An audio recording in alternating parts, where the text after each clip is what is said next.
বর্তমান সময়ে প্রযুক্তি এবং সোশ্যাল মিডিয়ার প্রভাবটা অনেক বেশি রয়েছে এবং শিশুদের মূল্যবোধ গঠনে এটা কি কোনো ধরনের চ্যালেঞ্জ তৈরি করে কিনা? আসলে দেখেন, যে কোনো জিনিসই পৃথিবীতে আসুক না কেন সেটা কিন্তু মানে, যেমন আমি উদাহরণ দিই, যদি কীটনাশকের কথা বলি, কীটনাশক কিন্তু আনা হয়েছে ক্ষতিকর কীট পতঙ্গ মারার জন্য, কিন্তু আমরা মানুষরা সেটাকে মানুষকে মারার জন্য ব্যবহার করছি। অতএব যে কোনো প্রযুক্তি কিন্তু মানব কল্যাণেই আসে, কিন্তু ওইটার ইতিবাচক বা নেতিবাচক চর্চাটা যেন শিশুরা নেতিবাচক চর্চা না করে সেটা কিন্তু মনিটর করবেন প্যারেন্টস বা অভিভাবক। এটা শিশুকে অবশ্যই মোবাইল দিবেন, অবশ্যই তার স্মার্টফোন সম্পর্কে, ওয়ার্ল্ড সম্পর্কে নিউজ দেখা, তারপরে কি আপডেট নিউজ ওর বয়স উপযোগী, হ্যাঁ, যেগুলো দেখা প্রয়োজন সেগুলো কিন্তু প্যারেন্টস বা বাবা মা অভিভাবকরা দেখবেন এবং মনিটর করবেন।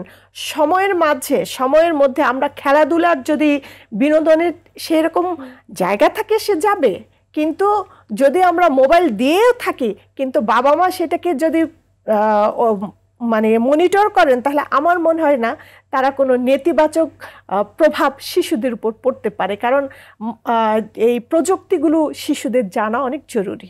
একদমই। সুতরাং এটাকে আসলে কোনো অবস্টেকল না ভেবে যদি সুন্দরভাবে জিনিসটাকে ব্যাখ্যা করা যায় তাহলে তারাও একটা ভালো বেড়ে উঠতে পারবে। ম্যাডাম, বর্তমানে কিন্তু আমরা অনেক শিশুর মধ্যে মানসিক চাপ, ভীতি এবং এই যে আত্মকেন্দ্রিকতা, নিজেকে নিয়েই সারাটাক্ষণ চিন্তা করা, এই বিষয়গুলো কিন্তু অনেক বেশি দেখছি।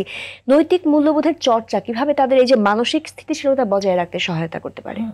ধন্যবাদ। এটা হলো ছোটবেলা থেকে আমরা বলেছি যে এখন তো আমরা একক একটা ফ্যামিলি হয়ে গেছি, কিন্তু ওই একক ফ্যামিলি হলেও বাবা অথবা মাকে বলতে হবে পরিবারের অন্য সদস্যদের প্রতি, আমরা যেটা বললাম ইমোশনাল ইন্টেলিজেন্স বা আবেগীয় বুদ্ধিমত্তা, এই আবেগীয় বুদ্ধিমত্তা অন্যের প্রতি যদি আপনি খেয়াল করে দেখেন, অন্যের প্রতি যদি তার ভালো লাগা, ভালোবাসা, শ্রদ্ধা ছোটবেলা থেকে বাবা মা পরিচর্যা না করান, তাহলে কিন্তু পরবর্তীতে বাবা মাকে এই শিশুর আচরণের জন্য বাবা মাকেও ভুগতে হবে। আমরা যদি উদাহরণস্বরূপ বলে থাকি, আমরা প্রায় বলে থাকি যে, যদিও এটা কতটা প্রভাব পড়বে আমি জানি না, তারপর আমি উদাহরণ দিয়ে বলি যে আমরা প্রায় বলে থাকি বাবা অথবা মাকে বৃদ্ধাশ্রমে দিয়ে আসছে।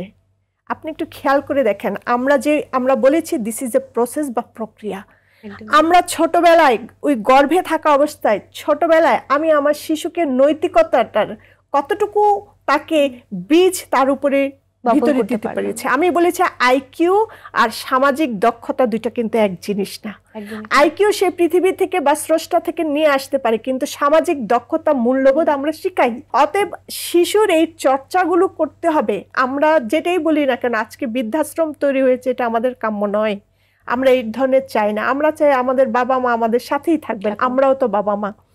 অতএব আমাদেরকে যদি একটু আমরা খেয়াল করি ছোটবেলা থেকে, অতএব এই মানসিক চর্চাটা করে থাকি, তাহলে আর হয়তো এই ধরনের নেতিবাচক বা দুঃখময় ঘটনাগুলো ঘটবে না, আশা করি। একদমই তাই। এবং আমরা দেখি এখন পরিবারের মধ্যে একে অপরের পার্টনার যারা আছেন তারা কিন্তু একে অপরের পরিবারকে ব্লেম করে কথা বলেন, এবং তখন কিন্তু বাচ্চাও বুঝতে পারে যে না, আমার এই জায়গাটা হয়তো সেভাবে করে সে মূল্যায়ন করতে শিখছে না। এটা কিন্তু তার পরবর্তী সম্পর্ক তৈরিতে আসলে কোনো প্রভাব ফেলে কিনা? অবশ্যই। যদি বাবা মার মধ্যে দ্বন্দ্ব তৈরি থাকে, মতের অমিল হতেই পারে। মনে করতে হবে যে দিন শেষে সবার শান্তির জায়গাটা কিন্তু তার ঘর।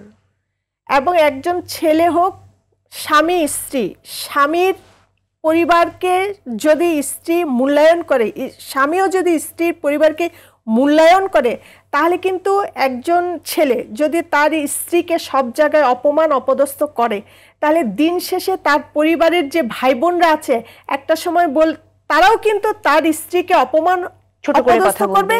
শুধু স্ত্রীকে করবে না, তার সন্তানকেও করবে। তাহলে আপনি চিন্তা করে দেখেন একটা ছেলের অবস্থানটা কোথায় রইল। আবার একটা মেয়েও যদি ঠিক এভাবে অপোজিট ভাবে অপমান অপদস্থ করে, তাহলে যে কোনো জায়গায় গেলে বলবে তো স্বামী তো এরকম, তো শ্বশুর বাড়িতে এরকম। আসলে এতে কিন্তু আমাদের নিজের অবস্থানই নিচে চলে যায়। অতএব এতে কিন্তু মঙ্গল আসে না, পারিবারিক শান্তি আসে না। এবং এটা শুধু এখন না, পরবর্তী প্রজন্মের উপরেও সাংঘাতিকভাবে মানে প্রভাব ফেলবে। তখন তো তারা অ্যাটাচমেন্ট বা তারা রিলেশনশিপ বিল্ডে তারাও গিয়ে এভাবে তর্কাতর্কি করবে। অতএব এই জিনিসগুলোর চর্চাটা ঘর থেকেই, শ্রদ্ধাবোধ হোক সে বড় হোক সে ছোট, দুজন দুজনকে শ্রদ্ধা করলে, একটু স্যাক্রিফাইস করলে কিন্তু জীবনটা শান্তির জায়গা হয়। আর দিন শেষে ঘরই সবচেয়ে শান্তির জায়গা। আর হলো পৃথিবীতে আমরা বাঁচে কিন্তু খুব অল্প দিন, একদমই তাই। একটা সময় যখন চলে যাই রেখে যায় আমাদের সন্তান, যখন আমরা বৃদ্ধ হই সন্তানদের কাছে আশ্রয় খুঁজি, কিন্তু আসলে আমি সন্তানকে কতটা দিতে পেরেছি এটা অনেক বড় বিষয়।